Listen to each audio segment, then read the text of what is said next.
반갑습니다. 그리고 너무 감사합니다. 지금 딱 4년 된 것 같습니다. 제가 4년 전에 이곳에서 함께 또 예배했던 그 시간들을 오늘 또 주일 또 우리 11시 예배를 드리면서도 생각이 났고요. 오늘 또 오후 예배 때 또 찬양을 또 하면서도 참 많은 은혜가 되었습니다. 4년 만에 다시 성영교회에 와서 함께 예배할 수 있는 것이 또 인사를 드릴 수 있는 것이 얼마나 감사한지 잘 모르겠습니다. 저에게 있어서 성영교회는 정말 어떻게 보면 선교 여정의 출발점과 같은 그러한 교회라고 그렇게 할 수 있습니다. 2012년 미국에서 이제 목회 석사 과정을 마치고 또 목사 안수를 받고 이제 한국에 귀국을 해서 돌아왔는데요. 그때 기억에 제가 CCC 이제 간사로 또 선교를 준비하는 가운데 참 어려움이 있었습니다.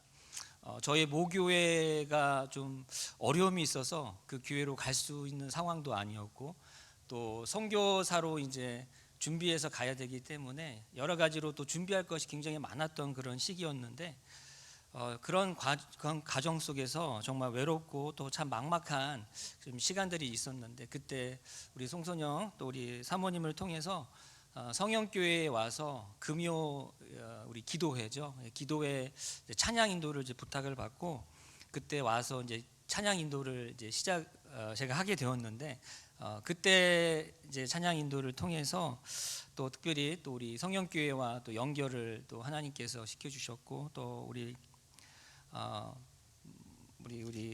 백성규 목사님을 통해서 특별히 선교를 가기 전까지 또 이곳에서 또 섬길 수 있는 그런 기회도 주셨고 또 그 당시에 제가 이제 선교사로 가야 되기 때문에 또 파송교회가 있었으면 좋겠다라고 이제 좀 기도하고 있었는데 생각지도 않게 또 우리 담임 목사님께서 또 저희 가정을 또 중국 선교사로 또 파송하는 또 파송교회로 그렇게 또 예배도 드려주시고 또 기도로서 또 재정으로서 그렇게 또 여러 모양으로 이렇게 섬겨주신 것들 너무나 정말 잘 알고 너무나 감사했던 그런 시간들이 있습니다.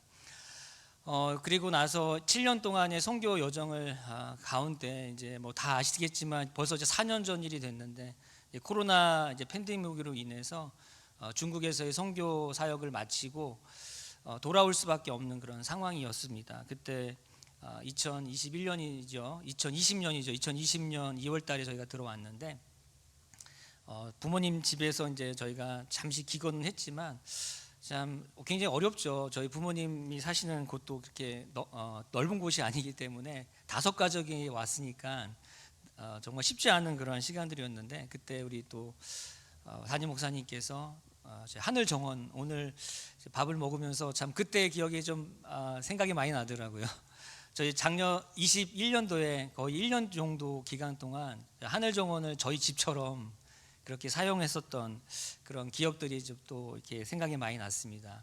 그때도 이제 하늘 정원을 다 내어주시고 또 저희들이 편하게 쉴 수 있도록 그렇게 또 마련해 주셨던 그 은혜가 아직도 너무나 크고 또 감사가 됩니다. 4년 만에 이제 이곳에 와서 또 특별히 오늘 전도 헌신 예배에 또 말씀으로 또 섬길 수 있는 또 기회를 주심에 너무나 감사드립니다. 제가 이제 선교 단체에서 찬양단 또 선교단에서 그리고 또 중국과 또 캐나다에서 전도와 또 선교 사역을 하고 있지만 여전히 이 전도라고 하는 것은 참 부담이 많이 되고 참 쉽지 않은 것이 이제 전도의 그 영역인 것 같습니다. 그래서 전도와 또 선교학 교수인 척 로렌스 교수님이 기독교인이 전도하지 않은 9가지 이유라는 그러한 제목의 칼럼을 이제 쓰신 그 글을 제가 보게 되었습니다.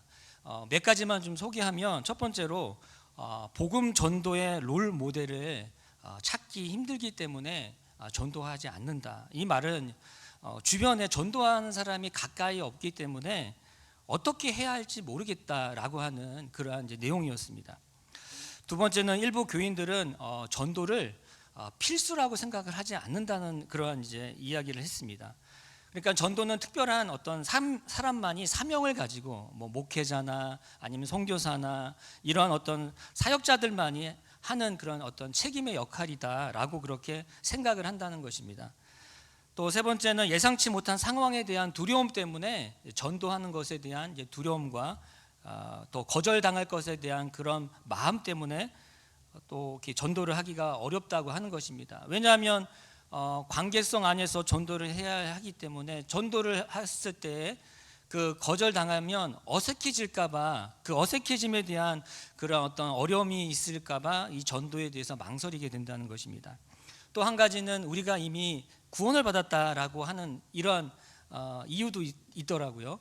그러니까 저희가 이제 구원을 받았기 때문에 저희만 안주하고 있는 것입니다. 믿지 않는 영혼들에 대해서는 점점 이렇게 관심이 없어지고 나만 구원받으면 됐지라고 하는 그런 생각들을 한다는 것입니다. 그리고 나서 또 하나 제가 또 그 이유 중에 하나가 있었는데, 어떤 이유가 있었냐면 불신자들과의 그 교제가 있어야 되는데 불신자들과의 교제는 점점 없어지고 교회 생활을 하다 보니까 교회 안에서의 그 인간 관계만을 이제 맺게 된다라고 하는 그 이유가 있었습니다. 이 말은 교회 생활, 예배, 또 여러 가지 봉사, 또 모든 관계 안에서 교제하는 모든 것들이 이제 신앙생활하는 사람들만 그렇게 국한되어져서 그 교제를 하게 된다고 하는 것입니다. 자, 이런 이유들 때문에 기독교인들이 전도를 하지 않는다라고 하는 그런 칼럼을 보게 되었습니다.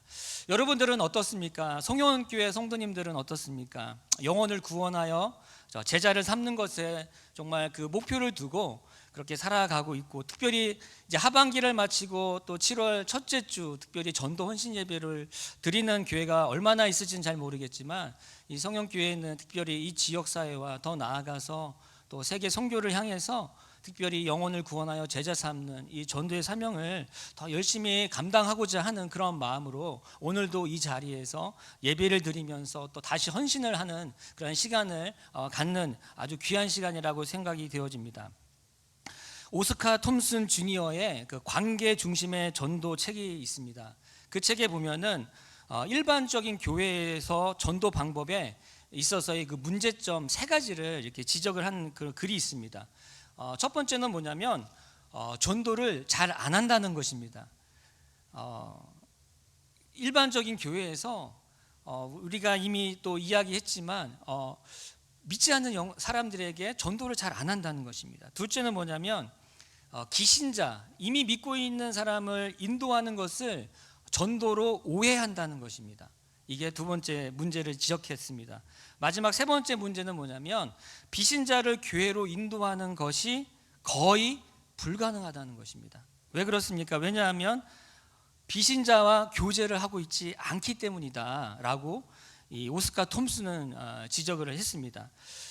그래서 저는 특별히 오늘 이 전도 헌신 예배를 드리면서 비신자를 접촉하고 또 관계를 맺는 것에 대해서, 또 영혼 구원과 제자를 삼는 이 부분에 대해서 오늘 성도님들과 함께 또 말씀을 나누고자 합니다.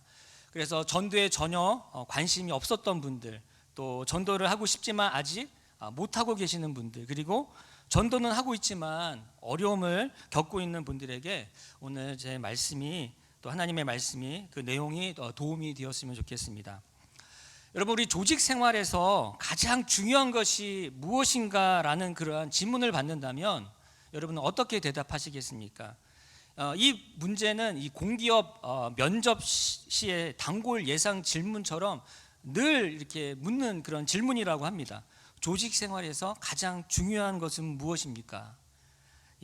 여러 가지가 있겠지만 그 중에 모범 답안은 커뮤니케이션, 소통이라는 그러한 답을 해야 그 면접관이 좋아한다고 합니다.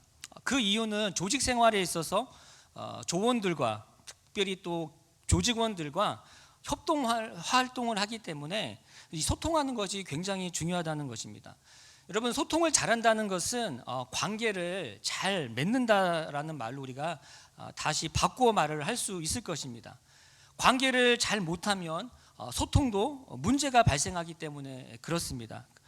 그런데 이 관계라는 것은 이 사회와 조직 생활뿐만 아니라 이 전도에 있어서 또 신앙에 있어서도 굉장히 중요한 그런 부분이라는 것입니다. 그래서 오늘 첫 번째 성공적인 이 전도의 삶의 가장 중요한 것 중에 하나는 첫 번째 관계가 좋아야 한다는 것입니다. 관계가 중요하다는 것입니다.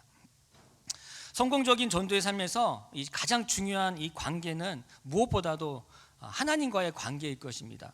자신과 또 타인과의 관계에 있어서 이 하나님과의 관계는 바로 출발점이기 때문에 그렇고, 또 하나님과의 관계가 자신과의 관계와 타인과의 관계를 또 영향을 주는 그러한 역할을 하기 때문에 그렇습니다.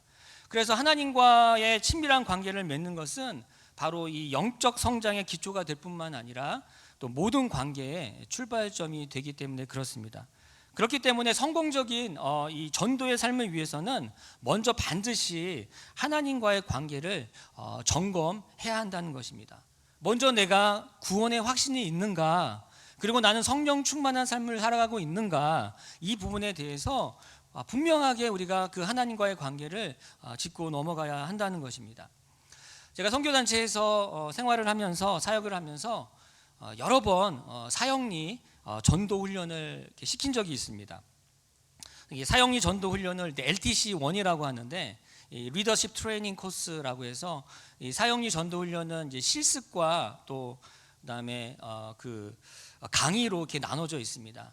근데 강의의 첫 번째 그 제목이 주제가 뭐냐면, 강의 내용이 뭐냐면 하나님의 사랑과 용서를 체험하고 있는가에 대한 이 부분에 대한 강의입니다.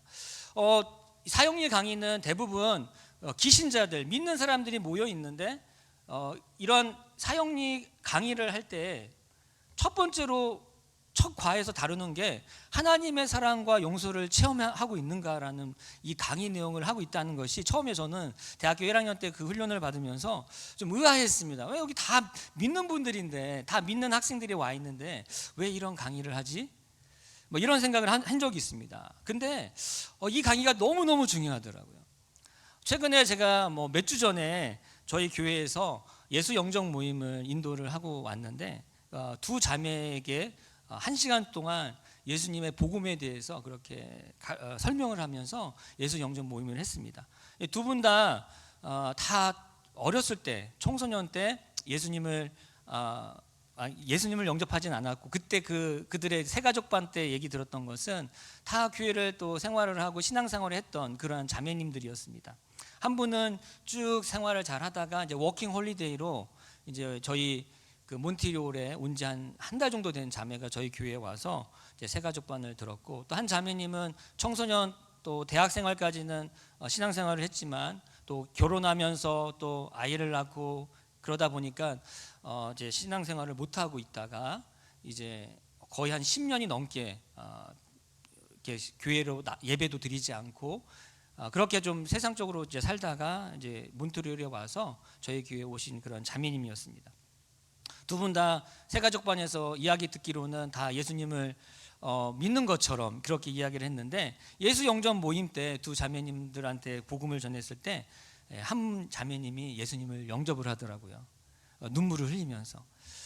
그래서 제가 정말 느꼈던 것은 아무리 교회 생활을 오래 하고 예배를 드리고 또 성경 공부를 해도 정말 예수님에 대해서 인격적으로 그 만나는 그 만남의 그 관계, 하나님과의 그 복음에 대한 정말 그 반응, 또 그 하나님의 은혜로 인해서 예수님을 영접하는 그것이 경험되어지지 않으면 아무리 수년을 교회를 다녀도 그것은 구원의 부분에 있어서 이제 문제가 되기 때문에 이 예수 영접 모임을 통해서 그렇게 또 복음을 제시하고 또 복음을 받아들이는 것처럼 CCC 그 사역리에서도 첫 번째가 바로 하나님의 사랑과 용서를 내가 체험하고 있는지를 확인하는 것이 정말 중요하다는 것들을 다시 한번 또 이렇게 말씀을 드립니다.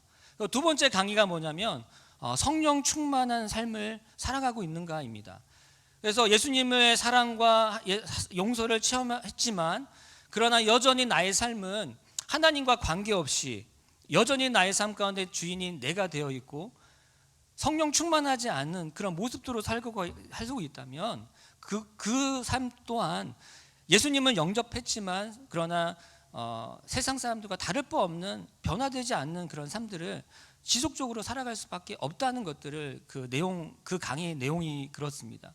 그렇기 때문에 이 하나님의 사랑과 용서를 체험하는 것, 그리고 성령 충만한 것이 얼마나 이 성공적인 전도에 있어서 중요한지 모릅니다.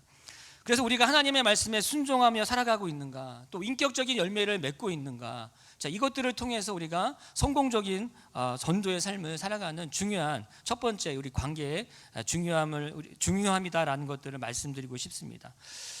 하나님과의 관계가 이제 중요한 것처럼 이제 우리 어떤 관계가 있습니까? 이제 사람들과의 관계가 또 중요하겠죠. 우리가 하나님과의 관계가 중요를 하기 때문에 그 관계 안에서 하나님에 대한 그 사랑과 용서를 체험하고 또 성령 충만하면 자연스럽게 우리 안에 복음을 전하고자 하는 그러한 마음이 생기게 되고, 또 그러한 마음 가운데 하나님이 은혜를 주시면 또 복음을 전하게 되는 것입니다. 이런 좋은 관계를 통해서 전도를 한다면 이제 관계를 맺고 있는 이제 비그리스도인들이 어떻게 되겠습니까? 이제 우리가 교회 연결이 되고 또 목장에도 이렇게 연결이 되는 것입니다. 그래서 하나님과의 관계가 이제 우리의 삶 속에서 다른 이웃들과의 관계로 이제 이어져 간다는 것입니다. 그렇기 때문에 우리 교회 안에서나 또 교회 밖에서나 우리는 먼저 이제 인격의 열매를 맺어가야 하는 것입니다.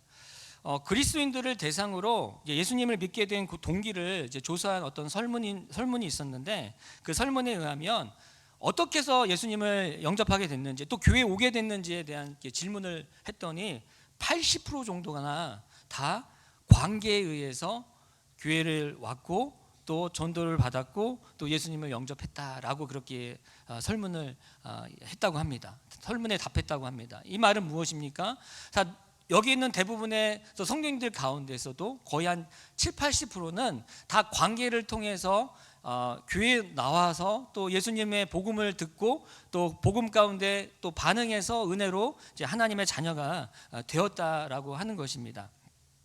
여러분, 성경에서도 관계를 통한 전도의 예가 참 많이 있습니다. 안드레가 형제 시몬에게 또 전도를 했습니다. 그리고 빌립이 친구 나다니엘에게 또 가서 전도를 하지 않았습니까? 또 예수님을 만난 사마리아 여인은 어떻게 했습니까? 예수님을 만난 다음에 동네 그 사람들에게 가서 전도를 했습니다. 또 우리 백부장 고넬료는 어떻습니까? 그 고넬료를 통해서 그 가족들과 친척들이 또 전도를 이렇게 당하는, 또 하나님의 그 은혜를 경험하는 그러한 또 은혜를 누리게 됩니다. 그렇기 때문에 우리가 가족, 또 친구, 또 이웃 등을 아는 사람을 통해서 관계를 맺고 또 전도하는 것이 정말 중요합니다. 근데 우리가 또 짚고 넘어가야 될 것은 우리가 아는 가족들 그리고 친구들, 이웃이 한정적이라는 것입니다. 그리고 대부분 또 교회 나오시는 분들은 가족들이 이미 또 구원받은 또 그 기신자의 경우가 굉장히 많이 있기 때문에 그렇습니다. 그래서 서론에서 제가 말씀드렸던 것처럼 그 신학교 교수님이 전도를 하지 않는 이유 중에 하나가 뭐였냐면, 모든 교제의 그 교제권이 이 교회 안에서만 이루어지고 있다는 것입니다. 그런데 그렇게 되면은 우리가 전도할 대상자들을 우리가 만날 수가 없다는 것입니다. 그게 문제라고 하는 것입니다. 그래서 정말 비신자, 믿지 않는 사람들의 영역까지 이렇게 확대해서 우리가 관계를 맺어가야 한다는 것입니다. 저는 이제 중국에서도 그렇고 또 캐나다에서도 그렇고 계속해서 저와 관계를 맺는 그 가족과 또 교인들과 또 우리 청소년들 외에 처음 만나는 사람들과 관계를 맺기 위해서 참 많은 그렇게 노력을 합니다. 저는 사실 개인적으로는 제 성향이 외향적이지가 않고 굉장히 내향적인 사람이라서 누군가에게 먼저 인사를 하고 누군가에게 먼저 말을 걸고 하는 게 사실 쉬운 사람은 아니거든요. 그런데 제가 중국에 가서 이제 전도를 해야 되니까, 선교회 사역을 해야 되니까 어떻게 했냐면, 이제 오전에는 중국어 수업을 듣고 오후에는 늘 제가 집으로 가는 게 아니라 그 학교에 학생 식당으로 먼저 갑니다. 학생 식당에 가서 학생들과 동일하게 그 음식들을 사 먹고 또 그러면서 주변을 살핍니다. 주변을 살피면서 오늘은 저 학생한테 가야 되겠다. 라는 그 마음을 이제 주시면 그 학생이 옆으로 가서 이제 인사를 하면서 관계를 맺게 됩니다. 어떻게 관계를 맺습니까? 그때 처음에는 제가 중국어도 잘 못했으니까 어떤 식으로 관계를 맺었냐면, 그날 배운 거, 그 중국어 반 시간에 그날 배운 문장 5문장을 노트에다가 적어서 가지고 갑니다. 그래서 그 친구한테, 그 학생한테 이야기하는 거죠. 나는 한국에서 왔고 지금 중국어를 배우고 있는데 오늘 이 5문장을 오늘 수업 시간에 배웠어요. 이 5문장을 제가 말을 할 텐데 내 발음이 정확한지 안 정확한지 좀 체크를 해달라고, 이제 이런 식으로 해가지고 이제 관계를 맺었습니다. 그렇게 관계를 맺으면서 뭐 발음만 체크하고 끝나진 않지 않습니까? 어떻게 해서 한국에 왔어요?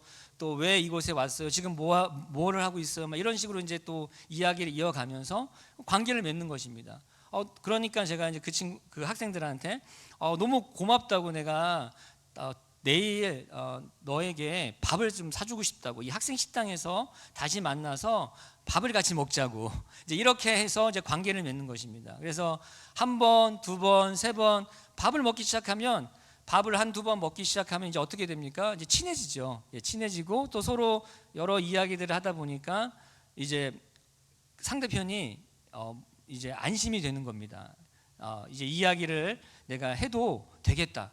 왜냐하면 중국 같은 경우는 바로 처음에 만나서 복음을 전했다가 신고를 받으면 바로 추방을 당하거나 제가 위험해지기 때문에 전적인 관계 전도였습니다. 그래서 한 5번 정도 만남을 갖고 나서 이제 때가 됐다라고 했을 때 제가 기독교인이라는 것을 이야기하고, 또 그 다음번에는 내가 너를 친구로 생각하기 때문에, 너는 나의 친구이기 때문에 내가 정말 내가 소중하게 생각하는 것을 너에게 전해주고 싶다라는 그러한 이제 말을 하면서 이제 복음을 전합니다.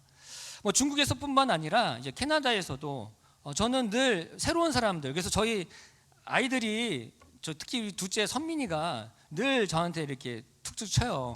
처음 보는 사람한테 왜 이렇게 인사하고 왜 그렇게 말을 거냐고. 근데 저는 이게 습관이 돼가지고 처음 보는 사람들한테 먼저 인사하고 또 관계를 맺고, 그러면서 또 그 관계 안에서 이제 릴레이션십, 그 안에서 또 복음을 전하는 그런 이제 그런 또 단계까지 나아가게 되는 것입니다. 최근에 저랑 아내랑 이제 불어 시험, 프랑스어 시험을 이제 스피킹을 이제 시험을 봤는데, 그때도 저희 아내가 이제 저부터 이제 시험을 보러 들어가고 저희 아내는 밖에 있었는데, 한 자매와 이렇게 여학생과 이야기를 하더라고요. 근데 그 학생이 이제 페루에서 온 그런 학생이었습니다. 페루에서 온 학생인데 먼저 저희 그 이지정 사모에게 한국 사람입니까? 이렇게 이야기를 했다고 하는 거예요.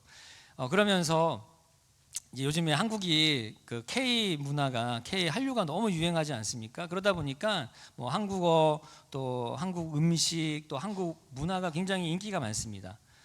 그래서 그 자매가 그렇게 이제 저희 아내한테 이야기를 하고 있었던 거예요. 근데 이제 저희 아내가 시험을 보러 들어가야 됐기 때문에 저랑 이제 같이 이제 한 15분 정도 이야기를 할 수가 있었는데요.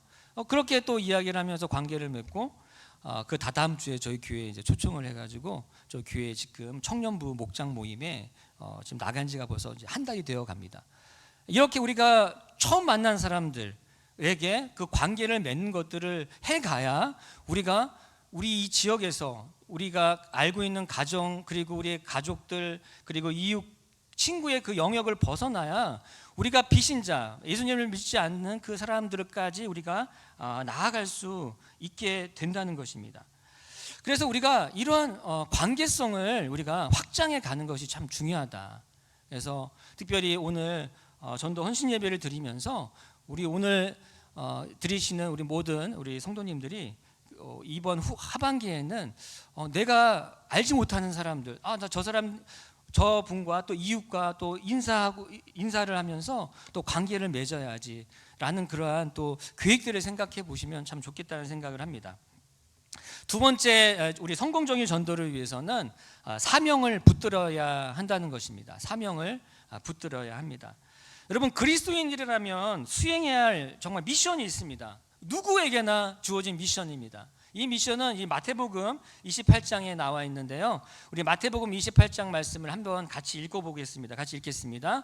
예수께서 나와 말씀하여 이르시되 하늘과 땅의 모든 권세를 내게 주셨으니 그러므로 너희는 가서 모든 민족을 제자로 삼아 아버지와 아들과 성령의 이름으로 세례를 베풀고 내가 너희에게 분부한 모든 것을 가르쳐 지키게 하라. 볼지어다 내가 세상 끝날까지 너희와 항상 함께 있으리라 하시니라. 할렐루야. 아멘이십니까? 하나님께서 우리에게 이 대사명, 이 지상명령을 주셨다는 것입니다. 우리가 이 사명을 붙들고 있다면 우리는 전도를 하지 않을 수가 없다는 것입니다. 오늘 이 말씀에 보면은 하나님은 우리가 제자를 삼기를 원하십니다. 우리가 제자를 삼으려면 먼저 우리가 어떻게 해야 됩니까? 가서 아버지와 아들과 성령의 이름으로 또 세례를 베풀고 그 풍부한 모든 것을 가르쳐 지키게 해야 한다는 것입니다. 그것이 바로 우리가 이 땅에서 해야 될 사명이라는 것입니다. 우리 소론에서 전도를 하지 않는 그 이유 중에 뭐가 있었습니까?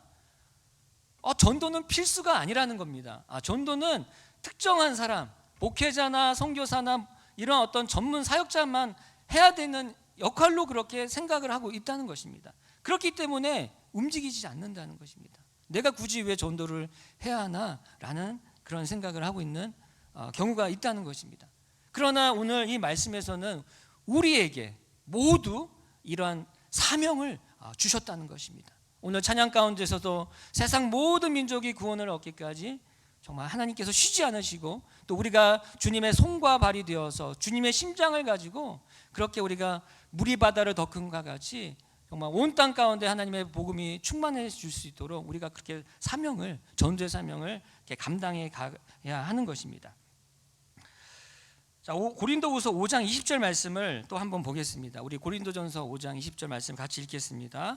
그러므로 우리가 그리스도를 대신하여 사신이 되어 하나님이 우리를 통하여 너희를 권면하신 것 같이 그리스도를 대신하여 간청하노니 너희는 하나님과 화목하라. 자, 여기서 우리 말씀에 보면은 바울은 우리가 그리스도의 사신이다, 그리스도의 사절이다라고 지금 이야기를 하고 있는 것입니다. 초대교회, 고린도 교회 모든 성도들이 바로 그리스도의 사절로 부르신 것처럼 하나님은 우리를 바로 그리스도의 사신으로 우리를 보내셨다라는 것을 우리가 기억해야 됩니다. 여러분, 그리스도의 사신, 그리스도의 사절이라는 것은 무엇입니까? 그것은 바로 오늘 말씀에 보면 하나님과 화해시키는 사역이라고 그렇게 이야기를 하고 있습니다. 우리가 어떻게 하나님과 화해시키는 사역을 할 수 있습니까? 그것은 전도입니다. 우리가 전도를 통해서 비신자, 믿지 않는 사람들에게 복음을 우리가 전해야 우리는 그 믿지 않는 사람들이 하나님과의 그 깨어졌던 그 관계가 다시 회복이 되고 또 화해해서 하나님의 자녀가 되는 것입니다. 자, 이것은 전도를 통해서만 바로 제자를 삼는 것을 우리가 기억해야 됩니다. 초대교회 제자들은 예수님이 마지막 명령을 하신 그 사명을 따라 살아갔습니다. 복음을 전하고 또 제사를 삼는 사역을 그래서 감당해 갔던 것입니다. 그래서 이 초대교회에서는 믿는 자의 수가 계속해서 증가했다고, 늘어났다고 그렇게 사도행전에 보면은 나와 있습니다. 오늘 읽은 말씀이 우리 베드로전서 2장 9절 말씀을 한번 보겠습니다. 한번 같이 한 번 더 읽어볼까요? 시작. 그러나 너희는 택하신 족속이요 왕 같은 제사장들이요 거룩한 나라요 그의 소유가 된 백성이니. 자, 여기서만 끝나지 않았습니다. 우리가 전도를 하지 않는 이유 중에 또 한 가지가 무엇이었습니까? 우리는 이미 구원받았습니다. 만약에 오늘 이 베드로전서에 2장 9절의 전반부만 기록이 되어 있다면 맞습니다. 우리는 택하신 족속이고 또 왕같은 제사장이고 거룩한 나라고 그의 소유된 백성입니다. 너무 좋습니다. 우리가 하나님의 은혜로 하나님의 백성이 됐고 우리는 하나님의 자녀로 천국에 갈 수 있습니다. 하나님과 깨어졌던 그 관계가 회복이 되었습니다. 그런데 오늘 이 2장 9절의 후반부는 어떻게 됩니까? 이는 너희를 어두운 데에서 불러내고, 같이 읽겠습니다. 시작. 이는 너희를 어두운 데에서 불러내어 그의 기이한 빛에 들어가게 하시니에 아름다운 덕을 선포하게 하려 하심이라. 자, 우리를 택하신 족속이고 왕 같은 제사장이고 거룩한 나라로 삼으신 그 이유가 무엇이라고 이야기합니까? 우리를 어두운 데에서 불러내신 그 하나님의 그 은혜, 그 기이한 빛에 들어가게 하신 그 하나님의 그 아름다운 덕을 선포하게 하기 위함이라고 그렇게 이야기를 하고 있는 것입니다. 할렐루야. 그렇기 때문에 우리가 오늘도 이 시간에 전도 헌신 예배를 드리고 있는 것입니다. 지난 우리 전반부 6개월 동안 여러분 정말 우리가 한 번도 좀 비신자 그 형제 자매들, 죽어가고 있는 형제 자매들에게 한 번도 우리가 전도의 그 기회들을 우리가 못 가졌다면 오늘 이 예배를 드리시면서 이 하반기는 내가 꼭 한 사람만이라도 좀 인도를 해야 되겠다, 좀 전도를 해야 되겠다 라고 하는 그러한 좀 헌신을, 또 그런 마음을 또 결단을 하는 시간이 되었으면 좋겠습니다. 제가 이제 사역하고 있는 교회를 잠깐 소개를 하면요, 몬트리올에 있는 이제 온누리 침례 교회라고 하는 교회입니다. 제가 4년 전에 물론 또 선교사로 또 그곳으로 이제 파송이 되었지만 또 교회에 적을 두고 또 그곳에서 청소년부 사역을 이제 파트타임으로 하면서 외국인 유학생 그 선교를 이제 지난 3년 동안 해왔습니다. 그리고 재작년이니까 이제 23년도 10월 달에 그 교회 저희가 섬겼던 그 파트타임을 섬겼던 교회에서 어떤 저를 좋게 보셨는지 이제 담임 목사님이 이제 그 은퇴를 이제 앞두고 계셨기 때문에 이제 후임 목사로 또 청빙하는 그런 좀 투표를 하면 좋겠다라고 이제 말씀을 하셔서 저와 아내가 이제 기도를 하는 가운데 저희가 참 고민이 많이 됐습니다. 물론 가기 전부터 담임 목사님 그런 얘기를 하셨는데 사실 뭐 그 이유 때문에 이제 그곳에 간 것은 아니었기 때문에 그러나 또 뭐 그런 말씀을 하시니까 제가 또 생각은 안 해본 건 아니지만 그래서 어쨌든 기도를 하는 가운데 뭐 하나님의 뜻이라면 또 그곳에서 한인교회 목회를 하는 것도 너무 좋고 또 의미가 있고 또 하나님의 또 사명이라면 또 감당해야 되지 않을까라는 마음을 주셔서 이제 기도하는 가운데 투표를 해서 뭐 저희가 또 통과가 되면 이제 한인교회 사역을 하는 걸로 저 아내가 이제 그렇게 기도를 했습니다. 뭐 어쨌든 결과는 통과가 됐습니다. 그래서 지금 저는 그 교회의 후임 목사로 지금 있는데요. 아직까지 담임 목사는 된 건 아니지만 이제 동사 목사로 그렇게 지금 사역을 하고 있습니다. 저희 교회가 그렇게 크지 않습니다. 어른 성도가 이제 한 50명 정도 이렇게 모여서 예배를 드리고요. 그다음에 청년들 한 20명, 또 우리 청소년부가 제가 처음에 맡았을 때 11명이었는데 사역을 하면서 은혜를 주셔서 23명까지 이렇게 배가가 돼서 이렇게 청소년부도 한 23명, 또 유치부, 또 유년부 포함해서 한 25명 정도가 모여서 한 100명 정도 그렇게 모이는 교회인데요. 어쨌든 어른 성도들은 45명, 50명인데 거의 반 정도는 기러기 아빠가 열심히 이곳에서 한국에서 열심히 돈을 버시고 어머니들이 자녀들을 데리고 와서 그곳에서 이제 유학을 하면서 아이들을 이제 가르치는 이제 그런 분들이 한 반 정도 계십니다. 그러니까 뭐 교회가 뭐 50명 정도 어른 청장년이 있지만 사실은 언제 떠날지 모르는 분들이 거의 반입니다. 그래서 늘 안정적이지가 않아요. 그런데 저희 교회는 되게 감사한 거는 뭐냐면 이 성령교회 우리 성도님들처럼 전도에 열심히 있습니다. 왜냐하면 저희가 이제 그 영혼을 구원하여 제자 삼는 이 목표를 가지고 저희는 매주 금요일마다 우리 성령교회도 목장 모임을 하시지 않습니까? 주중에 목장 모임을 하시는 그런 목장들도 있고 또 대부분은 주일날 이제 목장 모임을 하실 텐데요. 저희는 금요일마다 이제 목장 모임을 합니다. 금요일마다 같이 각 집을 오픈해서 그 집을 오픈한 곳에서 밥을 같이 먼저 먹고요. 밥을 뭐 그렇다고 밥을 뭐 이렇게 풍성하게 뭐 배불리 뭐 화려한 음식들을 그런 게 아니라 좀 간단하게 준비할 수 있는 그 선에서 간단하게 밥을 이제 해서 오픈한 그 집에서 해서 먹고 마치고 또 저희가 이제 목장 모임을 이제 나눔을 하게 됩니다. 첫 번째 시간은 뭐냐면 이제 올리브 블레싱이라고 그래서 우리 어린이들을 이제 축복하는 시간입니다. 어린이들도 똑같이 올리브 블레싱에서 일주일 동안 지나면서 감사했던 것들 한두 가지를 나누고 또 기도 제목을 나눕니다. 제가 섬기는 제가 이제 목자로도 있는데 캄보디아 목장의 목자로도 있는데 4명의 우리 어린이들이 있는데 그 아이들이 막 서로 감사 제목을 막 얘기하려고 막 서로 막 경쟁을 해요. 처음에는 다 뭐 이렇게 좀 쑥스러워하고 하니까 막 빼다가 이제 거의 이제 10개월 정도가 되니까 좀 정착이 돼가지고 너무 잘합니다. 감사 제목 나누고 기도 제목 나누고 그러면 저희가 마지막으로 함께 저희 자녀들이니까 엄마 아빠가 꼭 끌어안고 그 아이들을 위해서 축복 기도를 해줍니다.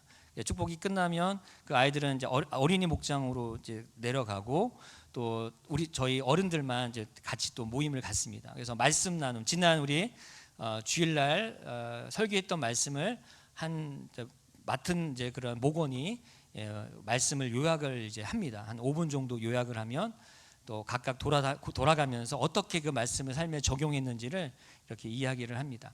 그리고 나서 이제 목사님의 칼럼을 같이 읽고 또 교회 소식을 나누고 이제 일부 이제 나눔을 마치고 그 다음에 이어서 브레이크 타임을 가지면서 2부 순서를 갔는데 2부 순서는 어린이 목장에서 했던 것처럼 저희들의 삶을 나누는 시간입니다. 먼저 감사 나눔을 합니다. 그래서 감사 나눔을 하고 그 다음에 삶 나눔을 하고 자연스럽게 그 안에서 목자는 저 목원의 저 형제의 저 자매의 기도 제목이 무엇인지를 이제 파악을 합니다. 그래서 제가 목자이기 때문에 목사이면서도 또 한 목장을 인도하는 목자인데 기도 제목을 이제 다 정리를 해서 마지막에 함께 기도를 하는데요. 여기서 끝나는 것이 아닙니다. 오늘 제가 하고 싶었던 것은 뭐냐면 저희 목장의 존재 목적은 교제가 아닙니다. 코이노니아가 아니라 물론 코이노니아가 너무 중요하지만 그것과 함께 저희가 또 가장 중요하게 생각하는 것은 뭐냐면 영혼을 구원하여 제자를 삼는 것입니다. 그래서 한 사람 한 사람 VIP가 있습니다. 그러니까 VIP는 Very Important Person, 우리의 전도 대상자를 말합니다.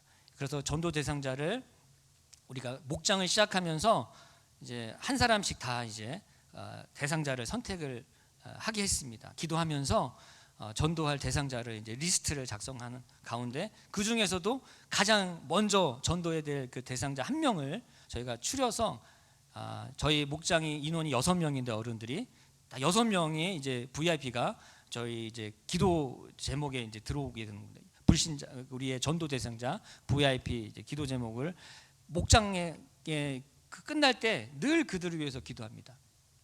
그래서 9개월 동안 쭉 지금 이렇게 기도만 한 게 아니라 또 전략을 가지고 또 어떻게 접촉해서 어떻게 복음을 전할지를 이렇게 나누면서 또 목장 나눔할 때 그런 이야기들을 프로세싱 같은 걸 이야기를 합니다.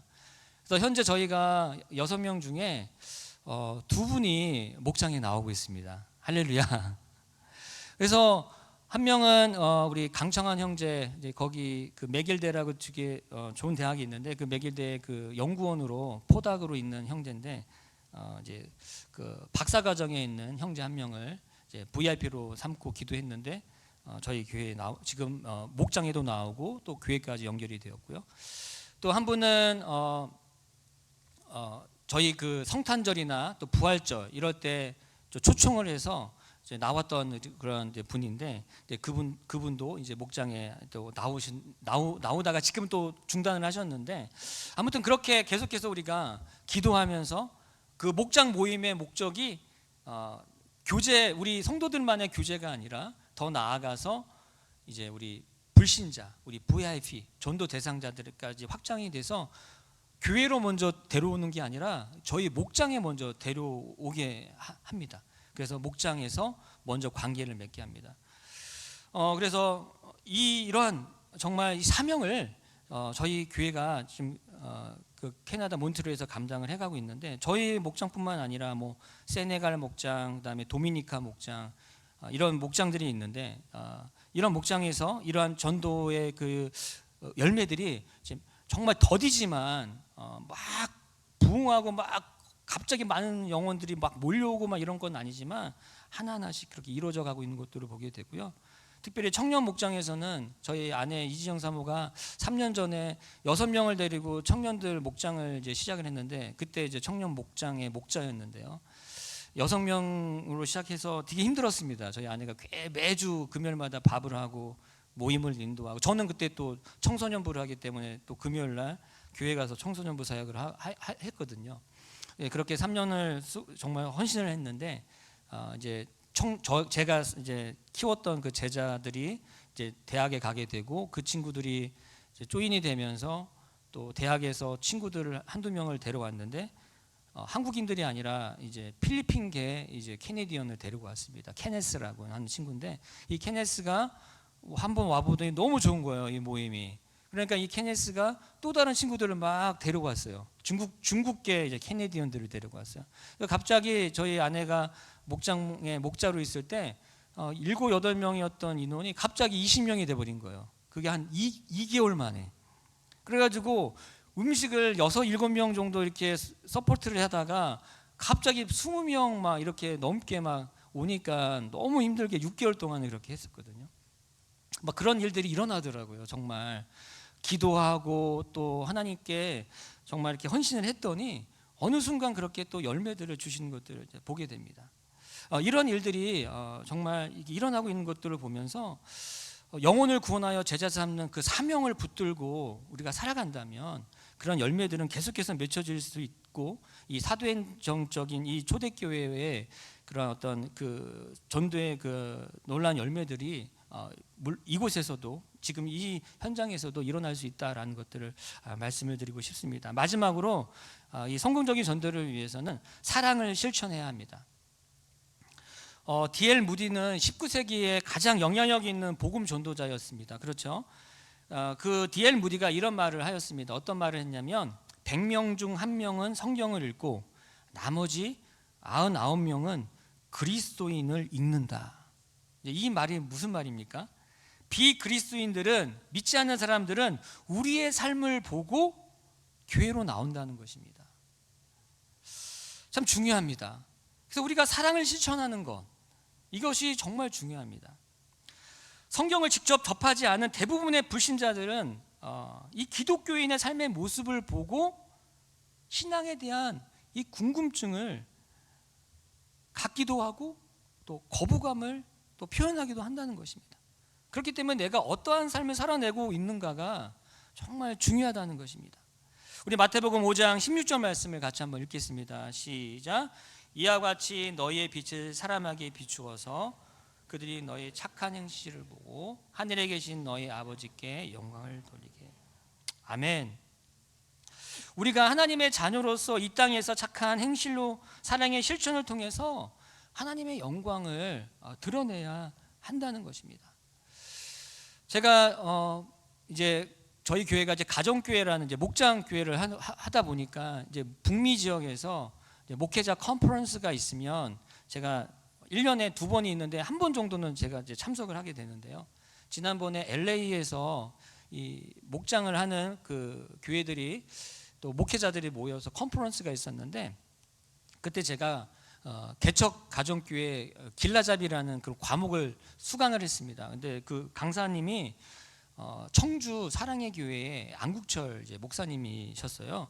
저는 뭐 개인적으로 그분을 잘 알고 있는 건 아니지만 너무 이 가정교회에서 너무 유명하신 분이라 꼭 한 번은 듣고 싶었는데, 이제 그분이 원래 이제 또 한국에 계시기 때문에 국내에서 사역하시기 때문에 이제 북미권에는 안 오시는데 너무 이제 그 사역들을 개척교회부터 시작해서 너무 잘 해오셔서 또 그렇게 또 하나님이 은혜를 주셔서 교회가 또 부흥을 했기 때문에 이제 그분을 모셔서 이제 강의를 들었는데, 제가 가장 기억에 남는 딱 한마디가 있습니다. 그분이 이제 개척을 하신 지가 이제 10년이 넘으셨는데 아파트에서 시작을 하셨더라고요. 가정에서. 그게 정말 가정교회가 된 거죠. 사모님과 아이들밖에 없이 이제 교회를 이제 개척을 하셨는데, 또 그 스토리를 보니까 사실 교회 개척도 하려고 하시는 것도 아니시더라고요.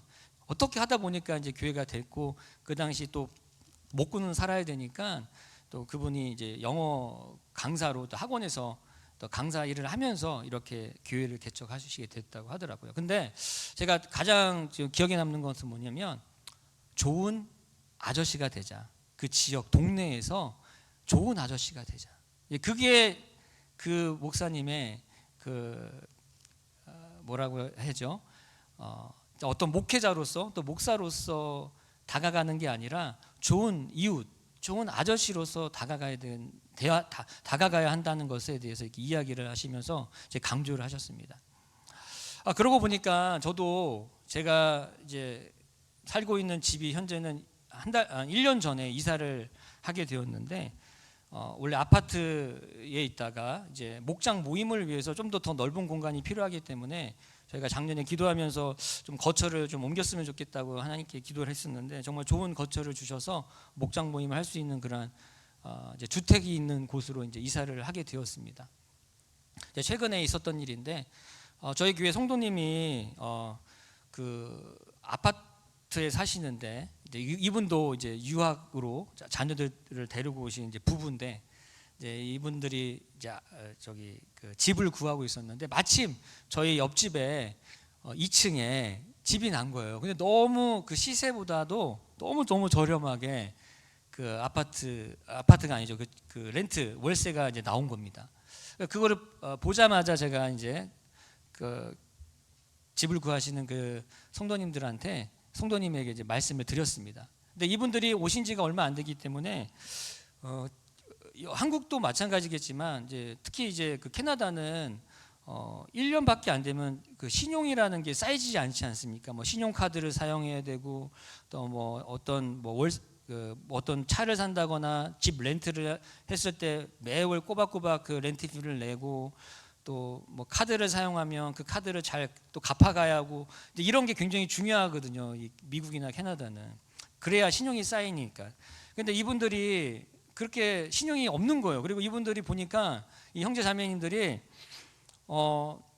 그 캐나다 은행에서 신용카드도 발급도 안 받고 신용카드를 안 썼더라고요. 그러니까 신용이 완전히 뭐 검색을 해보니까 그 뭐 검색 결과도 안 나오는 그런 상태였던 거예요. 그러니까 저희 옆집 그 아저씨가 이런 상황에서 이 사람한테 렌트를 준다는 것은 말이 안 되는 거죠. 예. 그래서 이거 안 되겠다 이런 말씀을 이제 하시니까 안 되겠다 했는데 그 아저씨가 이제 제임스라고 하는 이제 이태리 사람인데 그분은 캐나다 사람이고 그 아내 되시는 분이 이태리 사람인데 저한테 이제 얘기를 하시더라고요. 그 다음 날 제가 처음으로 연락했기 때문에 내가 너를 몇 개월 동안 이사 오고 나서 몇 개월 동안 지켜보니까 너는 좋은 사람 같다. 너는 정말 좋은 사람 같다. 그러니까 내가 너를 믿고 이분들한테 이 집을 렌트를 하겠다. 이렇게 얘기하시더라고요. 그래서 굉장히 내가 잘 살았구나. 왜냐하면 제가 있는 곳은 겨울이 6개월이거든요. 몬트리올은. 그런데 6개월 동안 이번 겨울에 눈이 너무 많이 왔어요. 정말 눈이 너무 많이 와서 제 평생에 눈을 그렇게 치워본 적이 없는데 정말 거의 일주일에 한두 번은 눈을 이렇게 치워야 되는 상황입니다. 근데 옆집 그 제임스 아저씨는 잘 눈을 안 치우세요. 그러다 보니까 제가 그 옆집에 있는 눈까지도 이렇게 때로는 치워드리는 거예요. 이렇게. 그래가지고 그것에 이 제임스 그 이웃 바로 이웃 그 분이 그것을 보고 너는 좋은 이웃이라고 이제 생각을 하게 됐고 그래서 저희 성도님이 이제 이번에 6월 15일 날 이제 그 집으로 이사 오게 되었습니다.